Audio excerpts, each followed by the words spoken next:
welcome back. Now we're still on the Ndichus because a shocking revelation has emerged. And just like R. Kelly, women are now finding the courage to come out and speak against the nasty things they went through in the hands of the twins. It has emerged that actually Janet was being physically battered, whipped by Eddie, and he also went ahead to bring women in their matrimonial home where Janet caught them red-handed, which prompted her to leave her marriage. But what really made Janet keep quiet and not speak up is what I do not understand. But I am not here to judge her because maybe she was fighting for her family, but I want you to see what people had to say about this. Someone said that I want to say the Ndichu twin saga was just time it blew up. These guys have been like this since Tene, womanizers since they were teenagers and narcissists. I grew up with them. I dated one of them or maybe both, yes, unknowingly. On one night while I was making out with twin A, who was my boyfriend in the car in the dark, he excused himself, came back, and we continued just to later realize I had made out with both. When A left, B came in. I was upset, but they found it funny.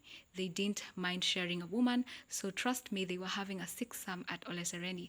They used their resemblance to play women, and that was many years ago. But not many years ago, in Paris during the Sevens rugby, Eddie was in Paris with her wife, Janet, who was pregnant by then.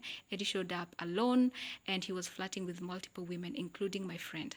They do not take rejection very well. It is sad because they come from a decent background. So these are some of the shocking revelations of threesomes and them sharing women and not being able to take a no. Okay.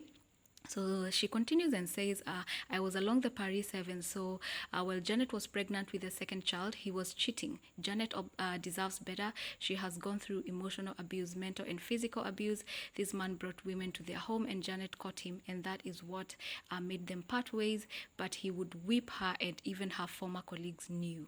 Yes, it's true, they share and they love threesomes, and they can flirt with multiple women in one night in the club and refuse, and if you refuse their advances, they insult you or put you down.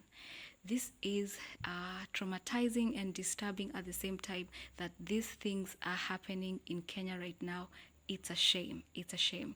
Someone else here says, I have to say Janet tried her best to make it work, but when she realized he is just pulling her down, she left. Janet would miss meetings with stakeholders and sponsors because previous night she had a serious beating. She would cancel last minute, not showing up at times with no reason.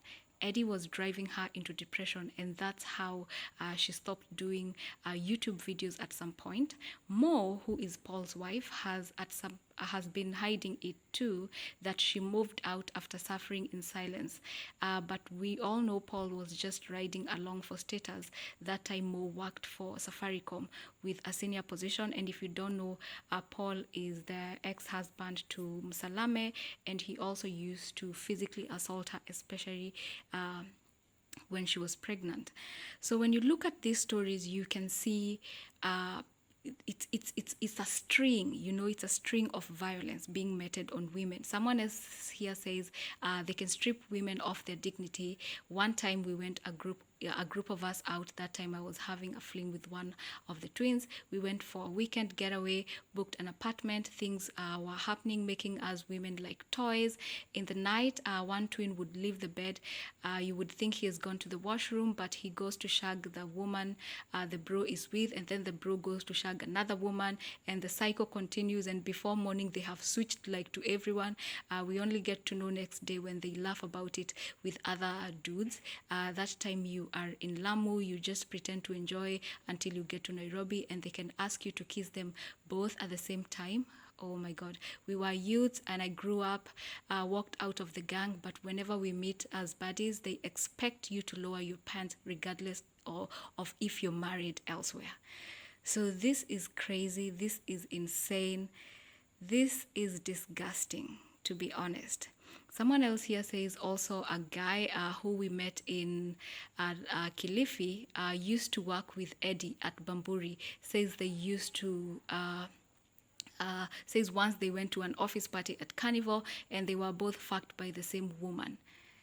like they both fucked the same woman in the car without her knowing. She was drunk, so she didn't know anything. So it's they love sharing women, and that is very clear. Hey, kwani niko nchi ingine? So the last one here says the guy must have a checkup. They must be having a mental problem, because to me that is rape. Women should not fear coming out anymore. And I read they end up laughing about fucking one woman without her knowing who is who. Hey, that's rape. I don't know what to think about it. This is disgusting. And this should end. Women should stand up, women should speak against it, and not only women, even men, because these things should not be happening in our country.